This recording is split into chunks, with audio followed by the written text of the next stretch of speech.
Yeah. And here's the thing, I want to try to align them because we want to show like, isn't it funny how we go to work and we put on these airs? And I get some professions are like that, right? Say you're on LinkedIn. I just want to show up and talk about stuff and be me without feeling prim and proper.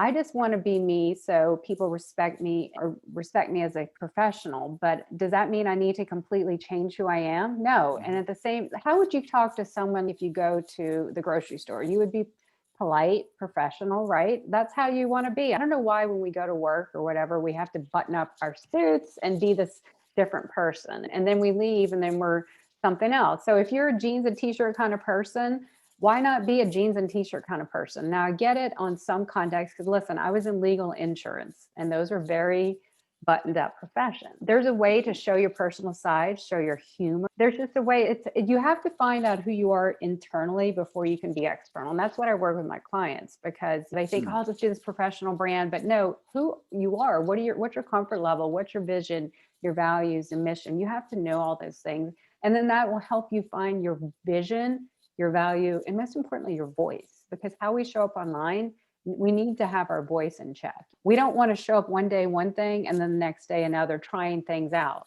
So when you do that deep, messy work, you realize I can share stuff. People like it. And so what I do is I tell my clients, like, we're going to find some personal stories we weave in with a business perspective. So that's the way I like to mix the two. Does that make sense? Does that Yeah, it give you does. an But idea?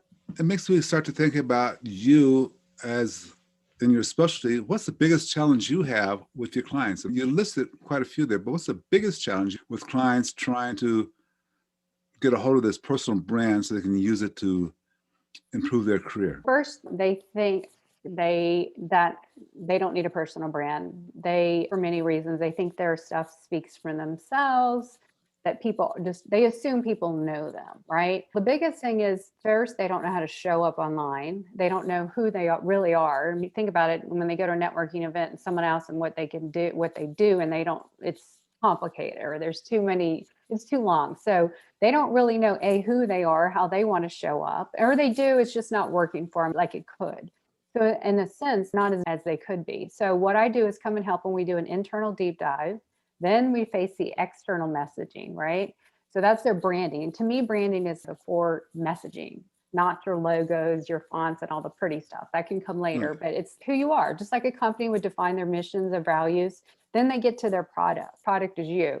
And then you define your avatar and all that. So you have to do that foundational stuff. So I would say the number one thing is people don't have that foundational stuff. They just go out and do stuff. It's all over the place. So we get them really in check of who they are, and it's clarity. I help people find the clarity. And then they get into their marketing. We align their marketing and then the visibility. Because the main thing is a lot of people have this incredible message, but they don't know how to define it and differentiate it. And so that's what I think. And then they have imposter syndrome too. A lot of people think, oh, who am I to say anything? I'm not an expert. I don't know how to do this. So I help them work on that too. I don't want to drop imposter syndrome because that's a big issue. You said Clubhouse, how many rooms do we see a day on the Uh, imposter syndrome?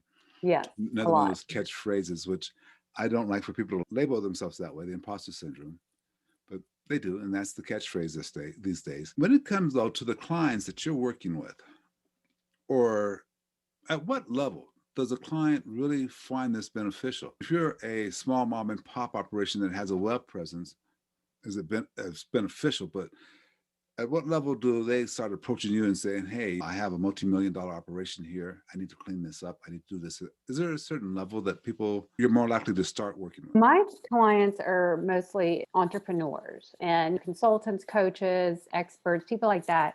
Mostly, I help people who've been, much like me, in the corporate setting, have this amazing expertise and have decided, you know what, I want to go out on my own. I want to use my skills, my years of knowledge, all the stuff that I built up to help others. So that's why their personal brand means a lot. And so that's who I focus on. And predominantly, I love helping women because I find women and like me, they don't think they need to stand out more. They tend to not want to put themselves out there as much. And I was one of those people. So no judgment there, trust me. Right. But it's important because if people don't know you, they can't do business with you, right? So there's a way to stand out authentically. And for people who are scared to put themselves out online, It's not about you. It's how you're in service to help others. So that's always been my motto as a marketer, people first, right? So we're talking about other people. We're here to help other people. And that changes the whole narrative when you're like, oh, I don't have to talk about me. Because here's the thing, I don't like talking about me. Remember I told you that earlier? Right, Hate to yeah. talk about me. So when I talk and give value, so we'll get our content, our education and all that, how they can help, then it's so much easier. But it's also easier when they realize, oh, this is how I show up in the world. This is who I'm going to be known for. This is who I want to be known for. This is what people will know me as. And then I help them build all that clarity, the confidence, and then we work on their visibility and getting out there. Because consistency is a secret sauce. You have got to stay in the game consistently. So that's what I help my clients with.